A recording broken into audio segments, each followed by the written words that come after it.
Hey, aloha! Welcome to the Friday Marketing Jam Session. I'm Tom Gaddis. I have the Grease Monkey himself, Nick Ponte, on here as well. He's sitting a little in the heat. The air conditioning went out before the live, so if you hear the birds chirping, you know, they're going off out there. Pay no attention. Pay no attention. I'm also in my wife's office this afternoon or this morning because my dad is here. The original Grease Monkey. My dad is broke his hip, so he's staying with us for a while. And yeah. Well, life happens. Nick and I were talking over the show because we just have a lot of lifey life stuff going on. Nick's dad is with him. My mom went in for emergency surgery a few days ago in Oklahoma. She's out okay. She's recovering. But lots of life stuff. But what do? We continue to move forward and work on the things we work on and just do our stuff, right? And today we're here to do the live show with you. Hang out, take questions. It's going to be a good time. We're going to be talking about the $1 million sales secrets. So simple, even a grease monkey auto mechanic could use them. And we're going to get to all that. We're going to do some shout outs. We're going to do a ton of stuff here. So I'm shout outs. Yeah, I'm going to cue up the intro, grab a drink. We'll see you back here in one moment. It's now time, the moment you've been waiting for. Get ready for the fastest 60 minutes of marketing strategies and tactics to build your remote empire from anywhere in the world. After 167 agonizing hours, they've finally returned. From the sun-soaked Sin City and the sandy shores of Maui, Hawaii, now back for a brand new Aloha Marketing Jam Session. It's your hosts, the Offline Sharks and Remote Millionaires, Tom Gaddis and Nick Ponte.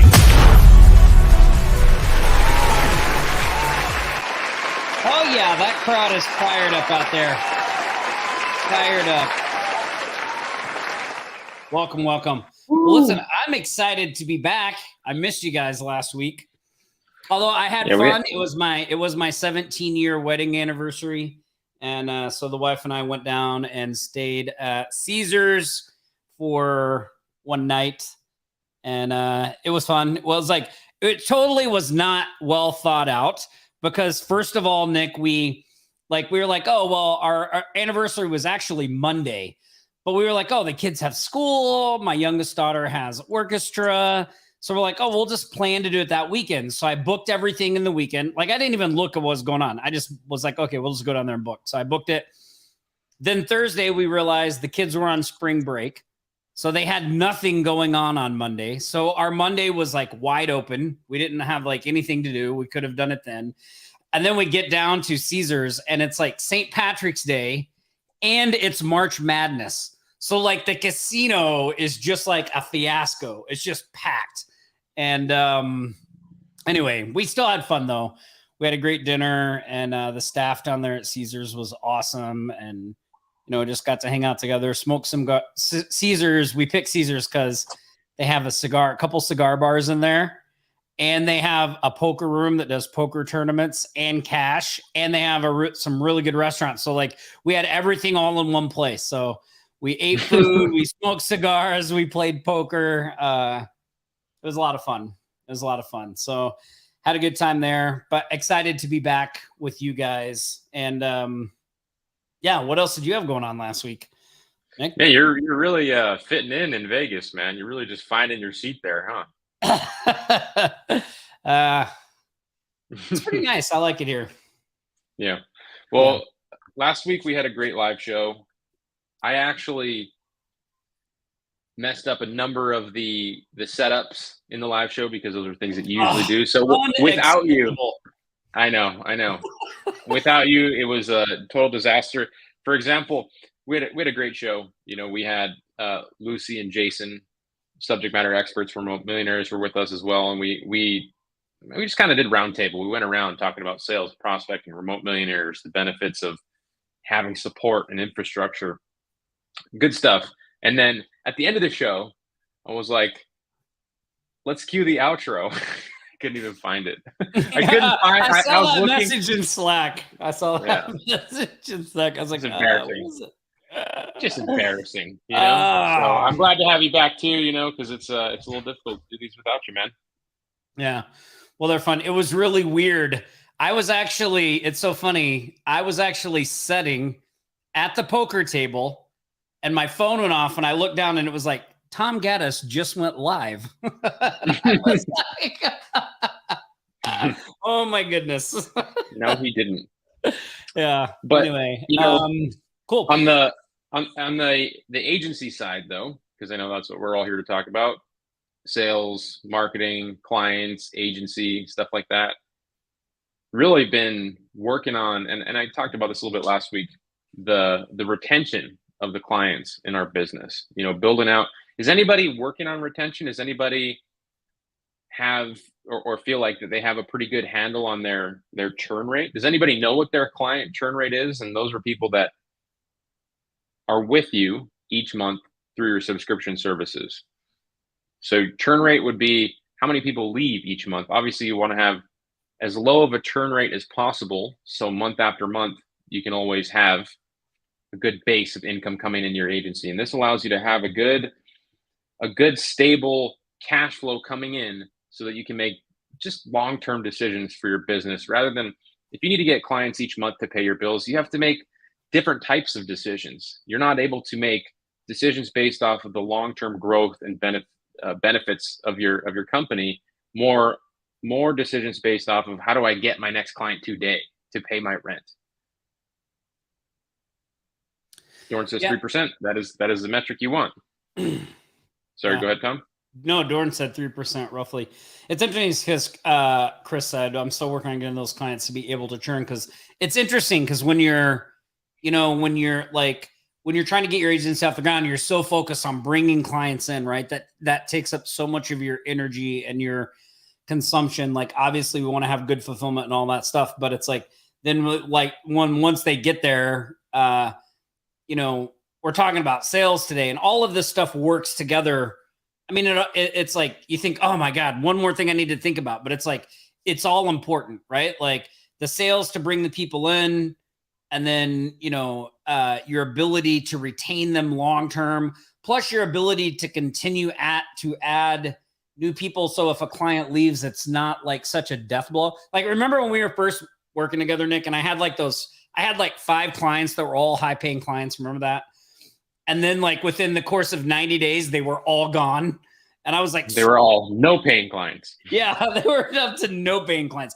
And all of the things they left for were things that I couldn't fix, right? Like one, like their daughter graduated from college with a marketing degree, so they took over. One, it was just all stuff like that. So I think one of them moved off island.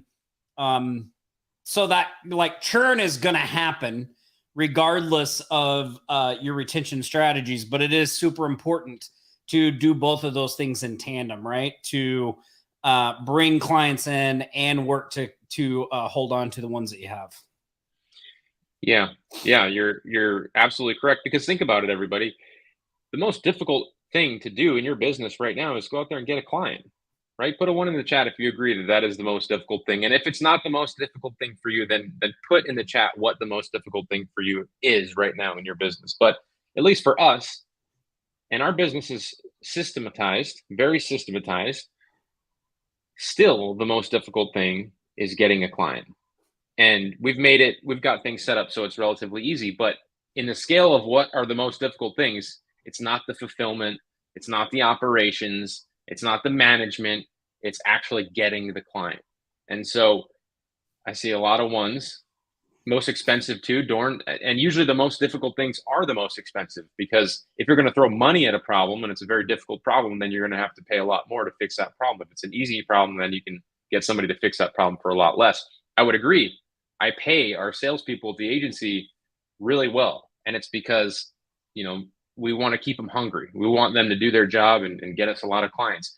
And so this is why the retention piece is so important. It's because you need to keep those people that you spend all that time, effort, money, and energy in getting. We talk about this in the Remote Millionaires training, in your business, If you have a leaky bucket, the leaky bucket could be that clients leave every month.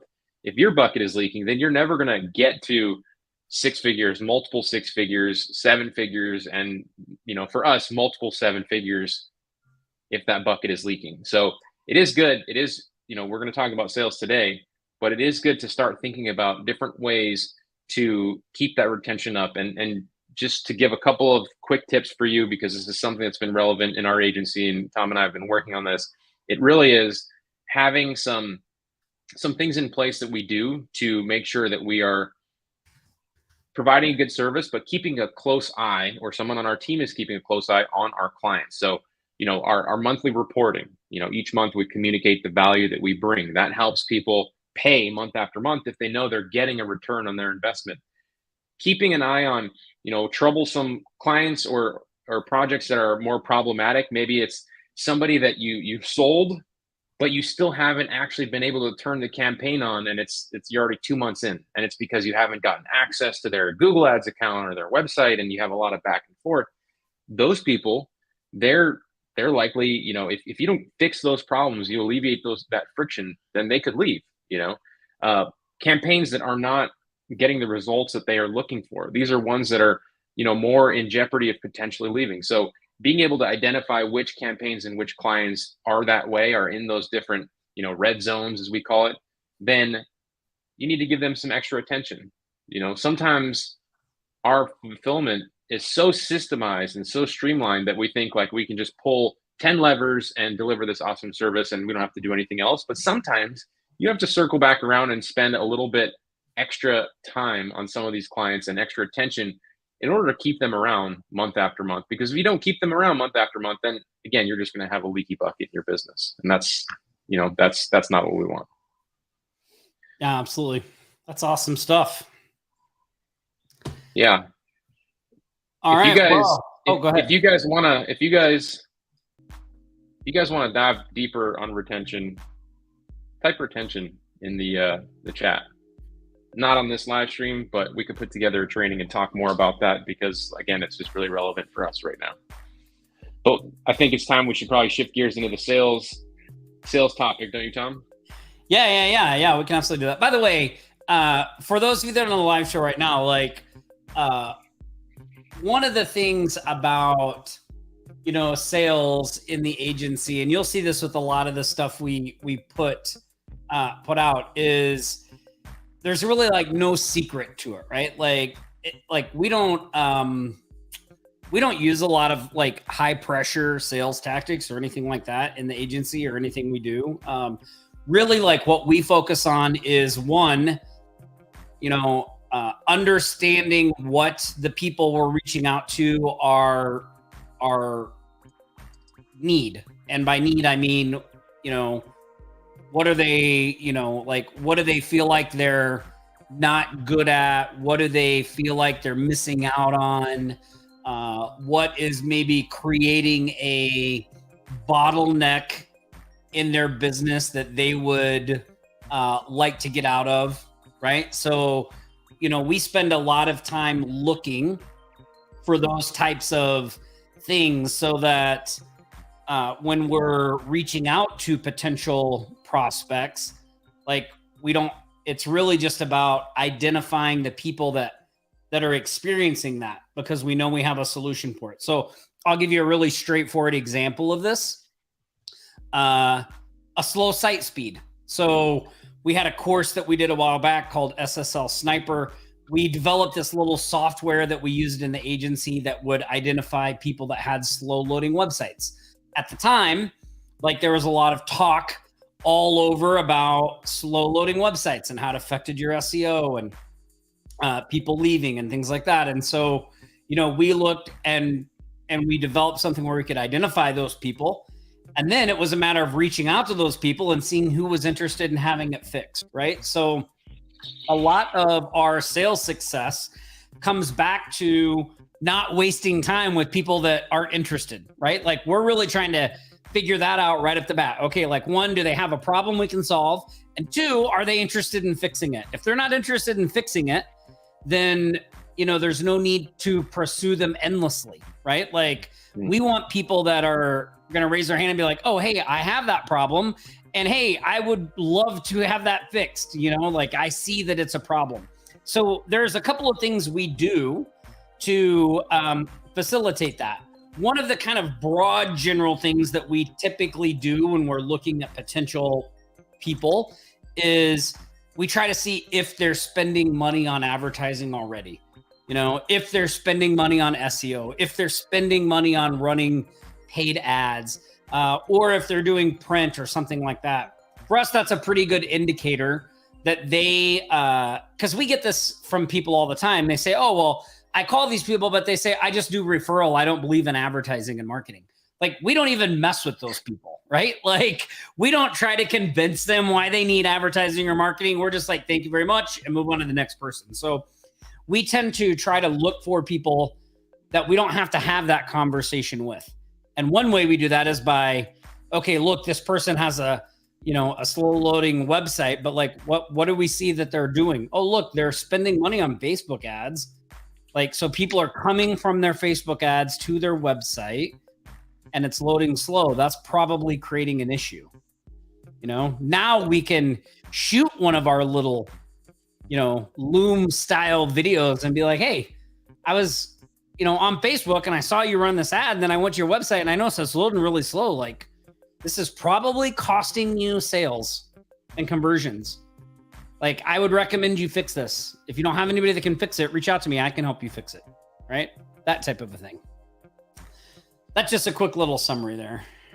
Well, yeah, and, to add on to that, that's just the start of things. If you have to get in the mindset of starting a relationship with these prospects. If you're out there using the same example that Tom used, finding websites that are loading slow, maybe offering to fix that for a fee might be difficult up front, unless it's a very low fee, in which case you offer a very low fee, and then you deliver the service and you build trust so that later you can ask for a more expensive price point on some other way to help them with whatever they're doing. So you have to think about, how do I nurture and how do I build this relationship? And maybe it's just the site speed optimization as the first piece. And maybe you're doing your prospecting, looking for quick ways to have quick wins for leads, for clients, for prospects. And if you can do that at scale, then obviously you're going to build a pool of people. But if you can nurture those people ongoing and continue to give them value, then eventually they're going to become a higher paying customer. Because a lot of people, when they don't get an immediate high ticket $3,000 a month sale right out of the gate, they feel like they're not winning. And that's not the case. The buying cycle is a lot longer. We have recently had clients in our agency that have been being followed up with for, I think, 8 months was one of our recent clients. 8 months. And the thing is that that's not the only client we're following up with for 8 months though, right? You have to follow up with a lot of people for 8 months, and you'll probably get them before 8 months. But I'm pointing this out because the cycle is not 2 days. Sometimes you could get lucky and you could get a client right away. A lot of times, if you offer a foot in the door service, those are the ones that you can get those quick wins, those smaller ticket price points, and you can make a little cash flow right away. But when you ask for a higher price point, you have to nurture that relationship, continue to give them value. If you just stop somebody on the street today that doesn't know you, you try to sell them something for $3,000, they're going to be like, get the hell out of here. You're out of your mind. I don't know you. I don't trust you. Who are you? But if you stop that same person in the street and you have been sending them emails for 3 months and you've been retargeting them with your advertising and you've been, commenting on their social media, and then you see them passing by you 3 months later in the street and you stop them and you're like, hey, Greg, it's me, Nick. And you try to offer something of value, then it's an entirely different conversation. So you have to make those touch points and you have to build that relationship that way online. And it's much easier to do today because we have all these tools and all of these things that we can do through social media, through email, through Go High Level, through the phone, through other people that you hire in your business. So that is a big piece of it. And the final thing that I'll say about that is that Tom is so accurate when he says that, having that more of a consultative approach really is the way to go. Because for me, like I'm not good at the hard selling stuff. And I actually thought in the beginning that I would need to be really good at sales in order to make a sale.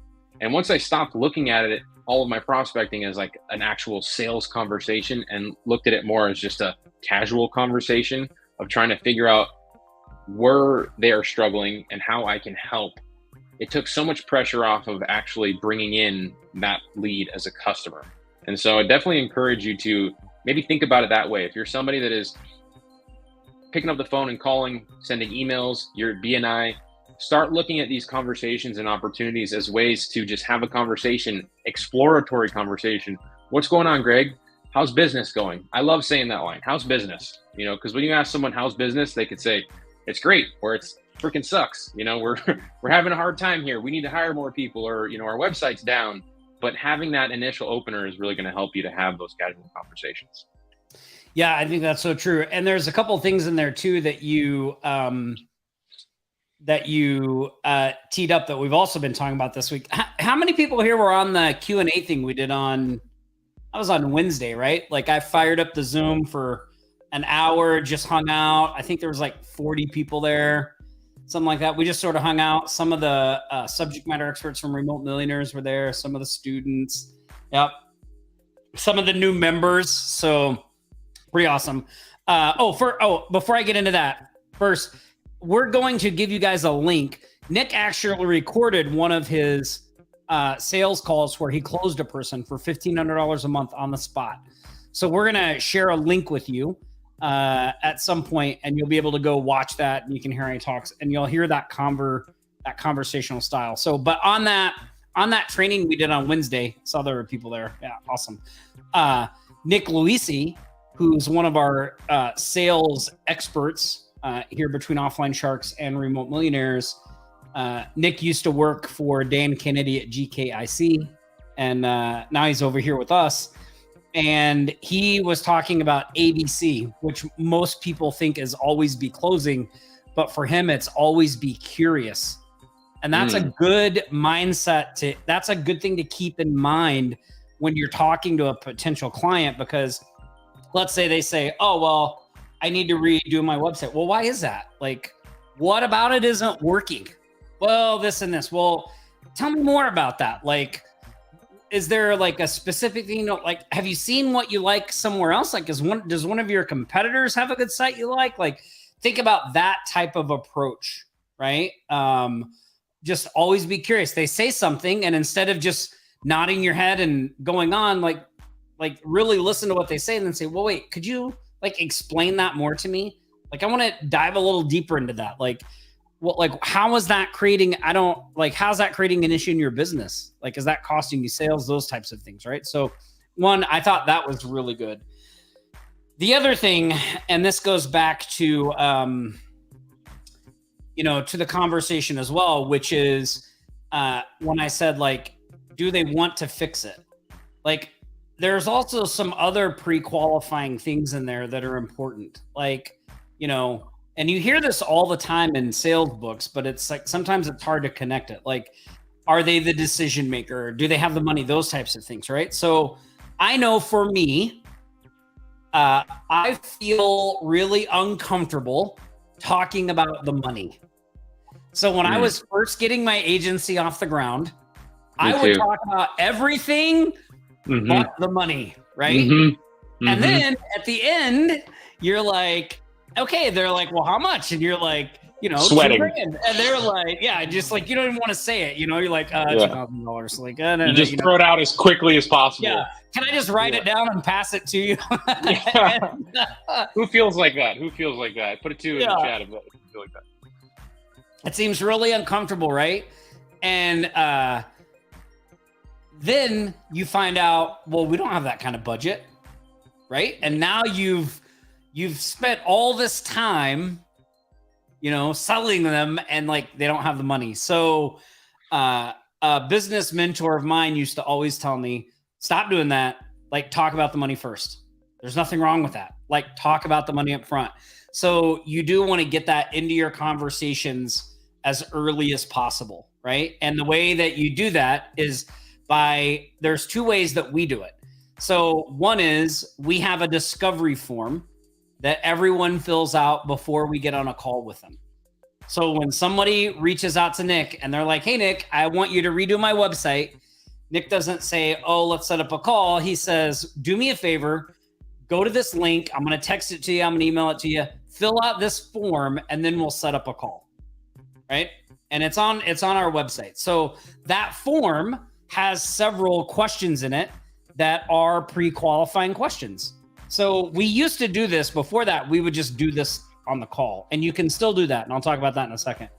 But when we had this idea that like, hey, we can have this on a form, we don't have to do all that, it made it even better. But the questions are things like, when do you want to get this started? Are you currently working with somebody else on this?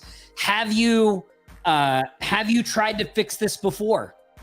What were the results? Those types of things. And then our favorite question on there is, what is your budget for this project? And then there's like a drop-down list. Okay. We give them a range. We give them a range. Yeah, we give them a range. 1 to 2,000, 2 to 3,000, 3,000 and up. Yeah. And the first time we had that form on there and we got this entry and somebody had an $8,000 budget for a website, Nick and I were like, what? Because we had not charged anyone $8,000 for a website. We were like, oh, there are all those people out there. So time to raise our prices. Yeah. So James, there's two ways that you can see the form. So one, don't go to the one on my website. Do not. If you fill out that form on my website, I'm going to be very, very, very upset. Don't we have it somewhere else where they can check it out? I think we have it at Local Fee Finder. If you go to localfeefinder.com, because we developed a software plugin that adds them to your website really quickly, but I think you can see them on there. Here, I'll give you a way to do it. So if you go to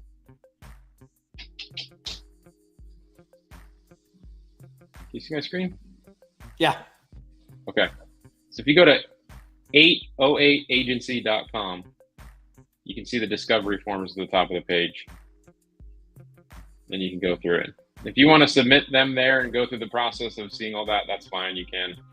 This is a temporary website. We're going through kind of a rebrand right now at the agency, and this is our placeholder website, but you can go ahead and see our discovery pages there if you'd like to. Yeah. So, but if you don't have a discovery form like that, right? Then what you can do is on your call, you just want to ask those questions and you want to do them early in the conversation. So, hey, thanks for taking time to meet with me, right? Let's delve into it. I know you're interested in the website. Can you tell me like, what's the issue with your current site? Are you talking to anybody else about, am I the only person you're talking to? Or are you talking to other people? Like, have you tried to have somebody redo your website before? Like a lot of times you'll find out things like, they'll say like, oh yeah, we hired somebody to redo it, but then they ghosted us, so there may, then there may be some trust issues there, or that's a point you can really set on like, look, I'm here in the area. I'm not going to ghost you. Here's my, we're going to be good there. And then you want to ask them too, like, hey, what's your budget? What is like how soon do you want to fix this? Like, when do you want to get started? Like if it's all looks good, like how fast you want to get started, and then what's your budget for the project? And if they balk at you and they're like, hey, I don't want to tell you your budget, because some people think you're being sneaky and they think you're just asking them that so that you can charge them the most money, right? So, they don't want to tell you their budget. So just ask them to give you a range. And usually the way that I explain that to them is that, like, if it were a website I was talking to them about, I would just say, look, a website is like building a house. We can build an economy model, or we can build the most expensive house on the block. It really just depends on what you're looking for. So, and what your budget is. So like, if you tell me your budget is, $3,000, that will influence the type of site we can build. But if you have a budget of 10 grand, then we can do that. Also, you may tell me like, there's things you want on the site, and I might tell you like, look, in your budget, like that's probably not possible. Right. So that's usually how we get around it. And then usually you can get a range from them. Mm-hmm. I also tell people that, because asking for the budget sometimes can feel like you're talking about the money. we're back to sweating. We're back to asking. We're back to talking about the money. What's your budget?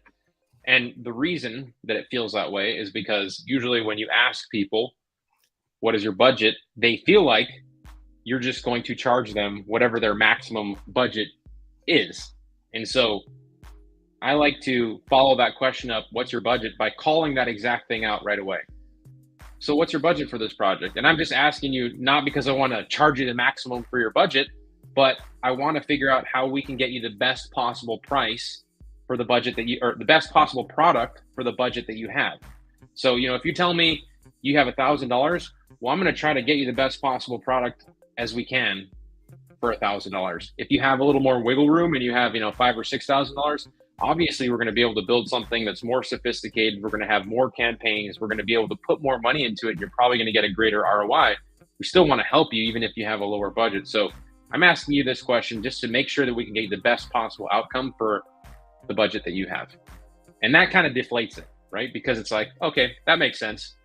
At least this person is trying to custom tailor for me an outcome that is in line with what I'm trying to do. And, every time I say that, it takes the pressure off of me. I feel like I can ask that budget question without being scared. I can ask it because I know I'm going to immediately follow up with the reasoning behind it that is legit. It really helps you as a consultant to do that exact thing, provide the best possible outcome. If they have a low budget, well, you're not going to be able to, bring in a top tier expert to help you. You're going to have to go to Fiverr or something like that, right? So you're going to make a decision based off of that. Yeah, and the other thing about that kind of process you laid out there too, Nick, is like, if you think of yourself as like in this initial interaction with the client, it is actually better, I think, to not be an extroverted, salesy type person. Like, I really think the attitude that you want to take in this situation is almost that of a doctor or an order taker. You want to be very clinical. If you even have a sheet of paper with these questions written out, so you don't have to try to think about what do I need to ask, like, you could just say, look, I got a few questions I got to run through here. So you pop the paper down, you take out your pen, you go, okay, let's say that all this works out. How soon do you want to get started? And like, you can also continue to look at the paper to take the kind of pressure, right? Because if you go, what's your budget? And you're like staring at the person, they're really like, what the hell? Like, so you can be like, and can you just give me an idea of what your budget is for this? And by the way, the reason I asked that is not because, and you can go through what Nick said, and then you just write down. And then the next thing, okay, and then tell me about this. Have you tried to fix this before? Have you worked with others? What was the results of that, right? Like, you're just asking questions. You're just being curious. You're just, it's like a doctor who's just trying to figure out what the heck is wrong with you. The doctor doesn't know when you come in. He's got to ask you a series of questions to figure it out. And then once he gets that, he goes, okay, well, based off these things and this, and that say you have a pain here, I think this is what you're dealing with. And now he can prescribe a method of treatment, right? So that's really all you're doing. So that can kind of take some of the scariness out of it as well. Awesome. I know one thing. Yeah, I see people. Good tips. Awesome. Great. We're going to come back to this and we're going to take your questions on this and stuff like that. One thing I want to do right now, though, is we should do some short shout outs because we didn't do them right at the top of the show. So I'm going to share my screen here. Oh, and go ahead, Nick. I was going to say it's shout out time. Let's do it. Here, I'm going to share. There was a couple of things too. Like, if you didn't, I think we have a replay of that Q&A the other day, but like on there, Lucy and Nick Louisi both, they shared some really great gold nuggets about how to talk to someone on the phone and how to handle those situations and be in that stuff. It was really good stuff. So if you didn't see that, you should probably check that out. And then, okay, so let's do some shark shout outs. And I gotta make a note. There's something else I want to show you guys that might help you with the prospecting, but I don't want to forget it. So, okay. I made a note. Okay. All right.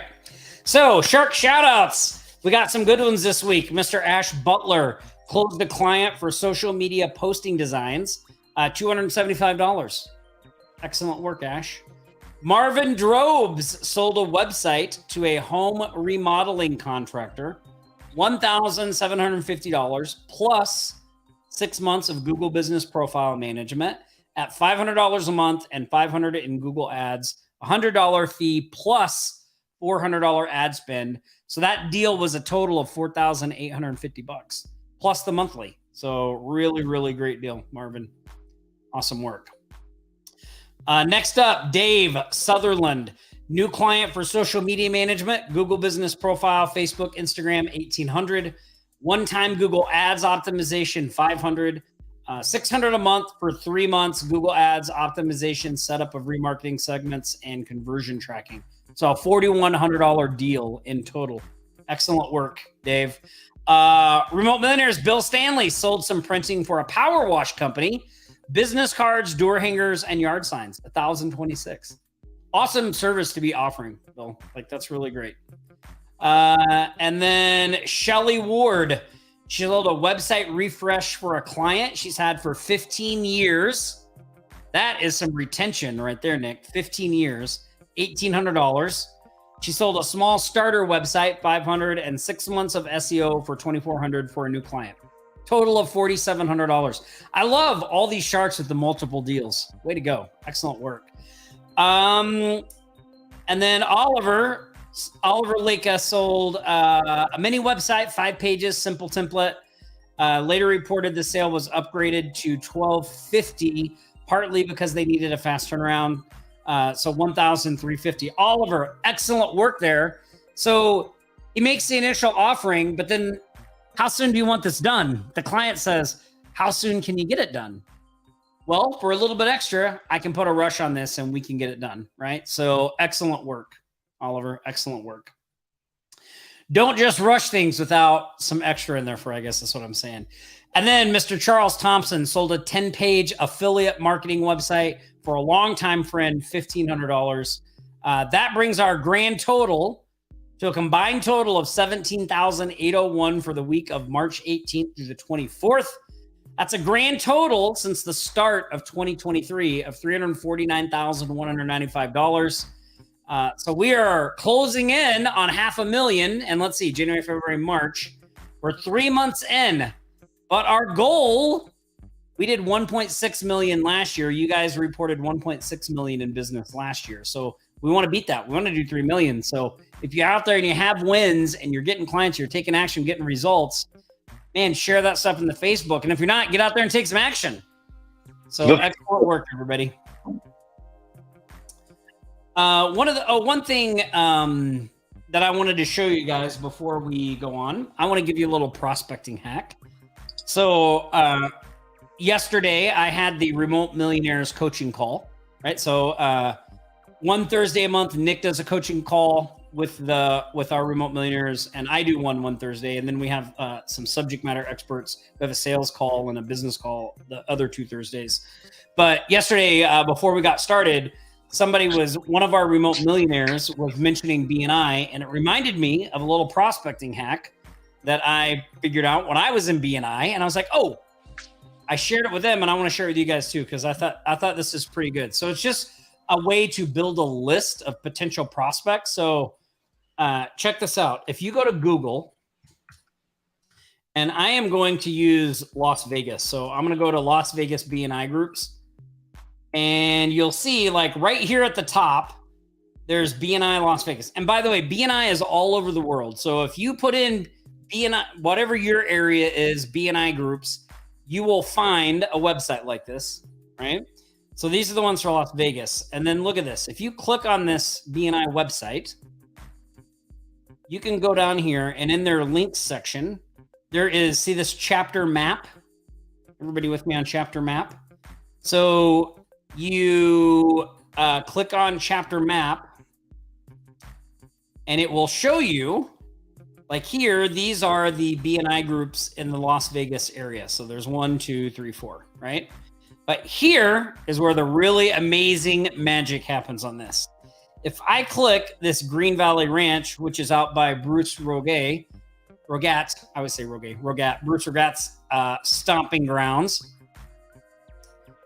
it will pull up over here and tell me like when they meet, right? 250, this is where they formally met. But if I click on, they meet Tuesdays at 7 a.m. But if I click on chapter details, look at this. It will tell me all the information about their meeting if I want to go check it out. But then look, member count. There's 33 members in this group. It will show me who's their leadership, like the president, the vice president. Right, here's their info. But if I click on this members one, look at that. Names, company, phone number. And these phone numbers are usually very good phone numbers. And you can even email them here if you want. But like, I know that most of the people, so I did this yesterday, Nick, with Maui too. And like, you can see in the, like, if you type in Maui BNI group, like a lot of those people in that group are the actual owners of the business. Like they're the people you want to be in contact with. Like in this one, you'll see on this list, like there's a freaking ton of owners and people that are our clients and people we know. So that's just a little prospecting hack for you guys. If you're trying to build a list, that can be a really great way to do it with really good contact info. So, man, it's pretty wild that like even the BNI out here, you know, Hawaii's a small little place, and there's so much business coming out of the BNI.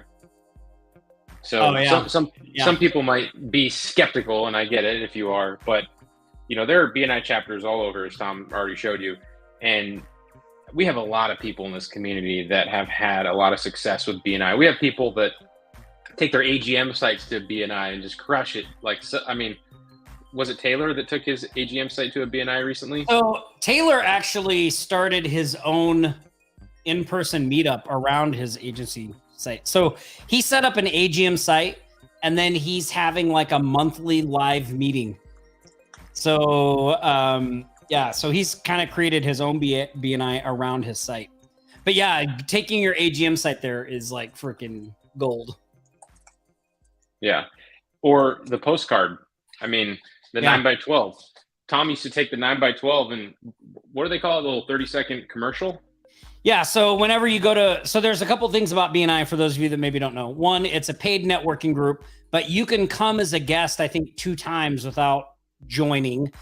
They only allow one person from each business type in the group. So you can only have one website person. You can only have one insurance agent.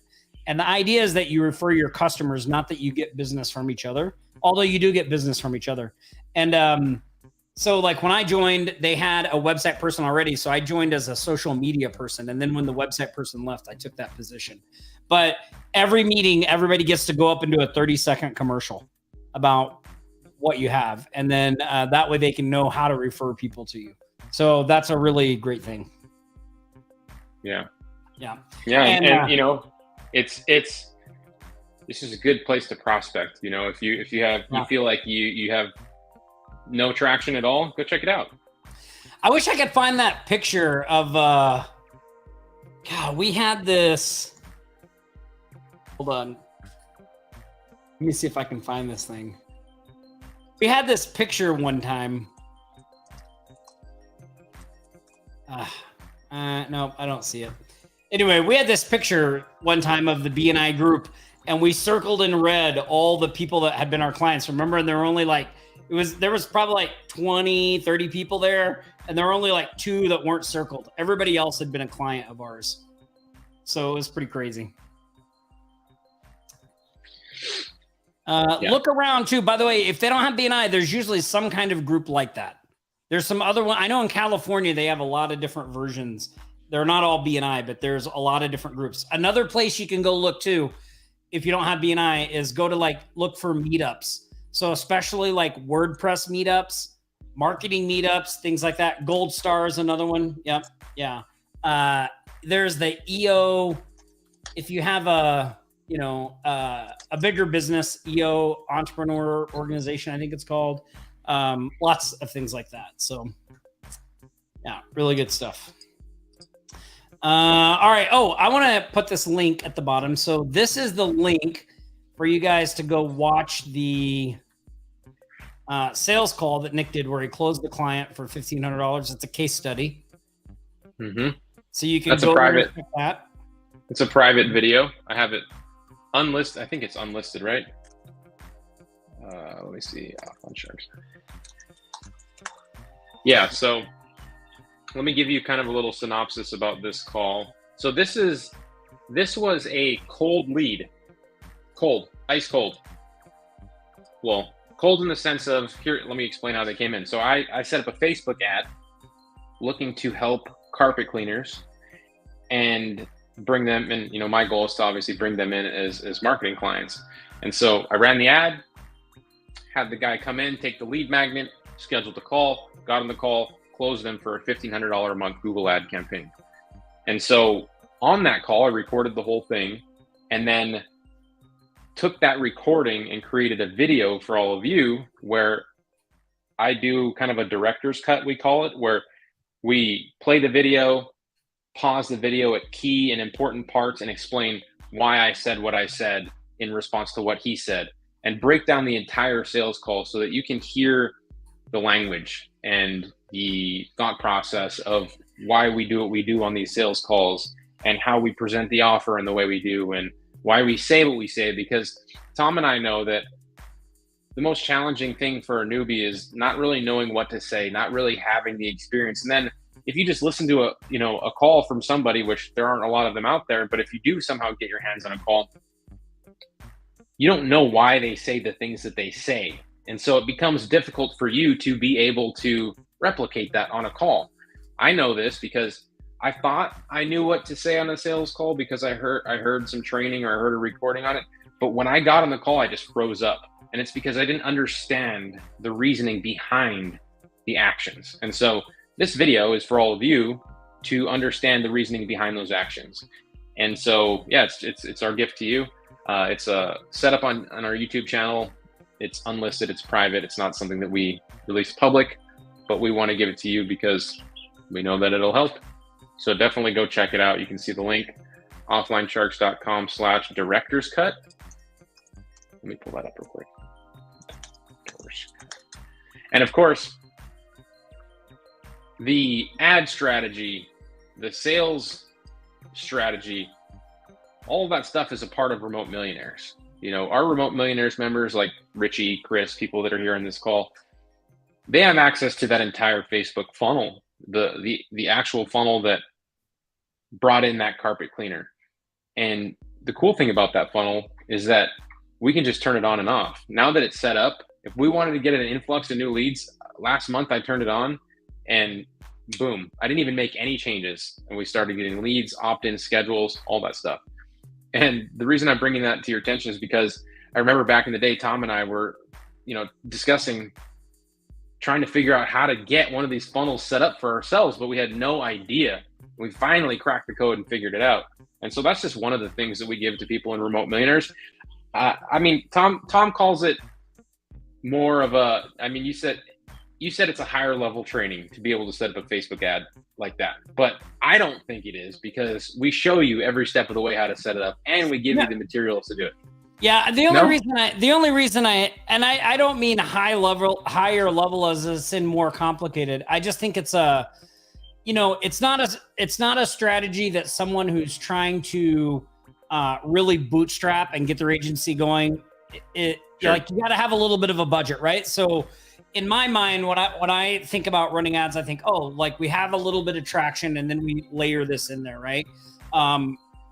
Or making sure you set aside. I know we don't spend a lot of money on those ads, so it's not like you got to have a fortune, but that's the reason I say that, not because I thought it was difficult or anything like that, and especially with all the resources you get, but more just that it's kind of like a, we want to be doing multiple things, and it's hard to focus on all of them at once. So one thing at a time, right? Dorn backed me up. He said that funnel is easy to repurpose for any niche. Appreciate the support, Dorn. Tom's right.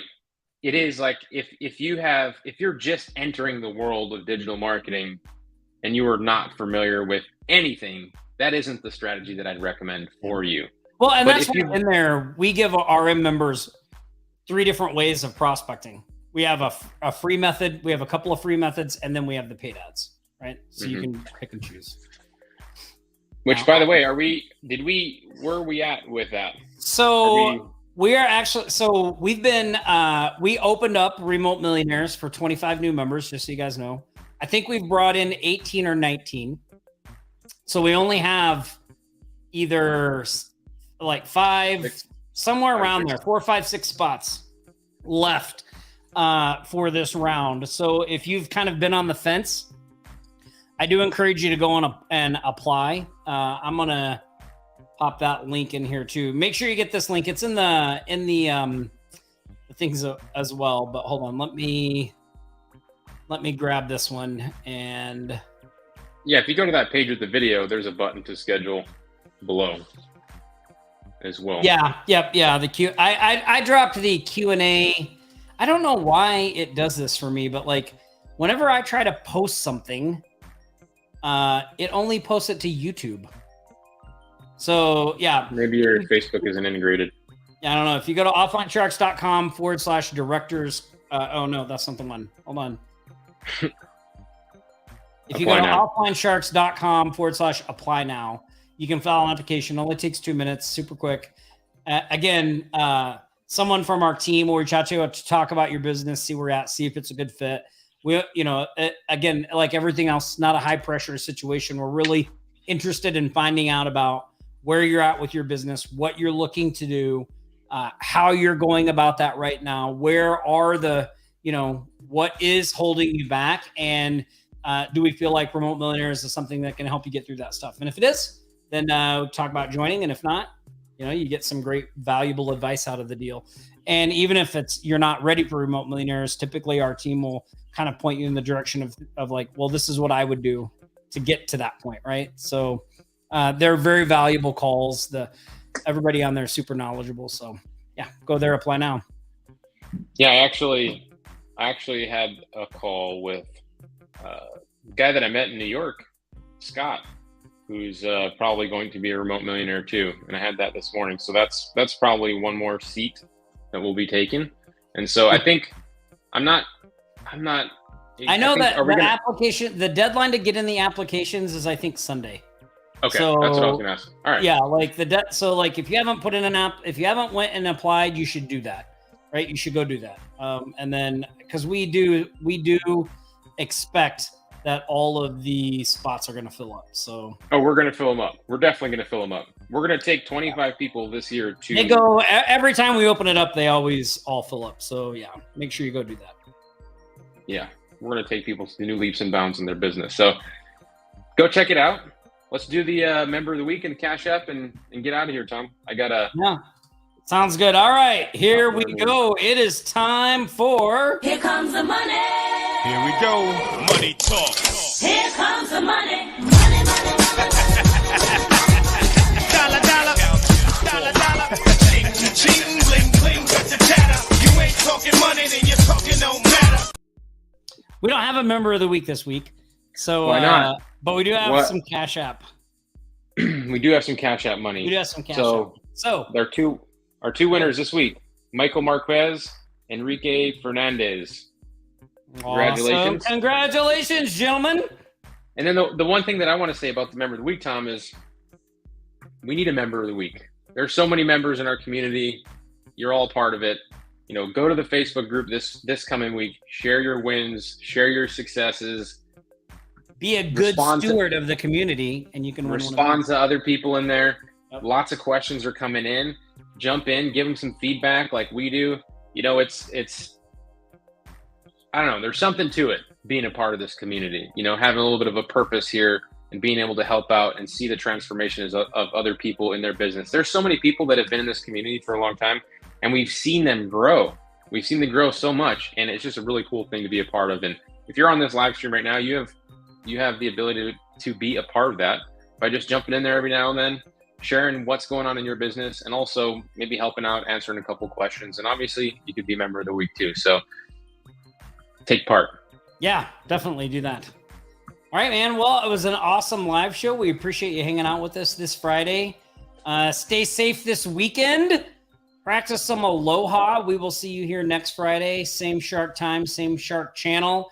Until then, Aloha, and we'll talk to you guys later. And I'm going to cue up the outro. You've been watching the Aloha Marketing Jam Session, your weekly marketing live show, always bringing you the latest strategies and tactics to build your remote empire from anywhere in the world. Don't forget to like, comment, and share this stream. You can stay up to date throughout the week with the Remote Millionaires Podcast at remotemillionaires.com/podcast and Nick's YouTube videos at nickponte.com/YouTube. We'll be back here next Friday for another live show. Until then, aloha.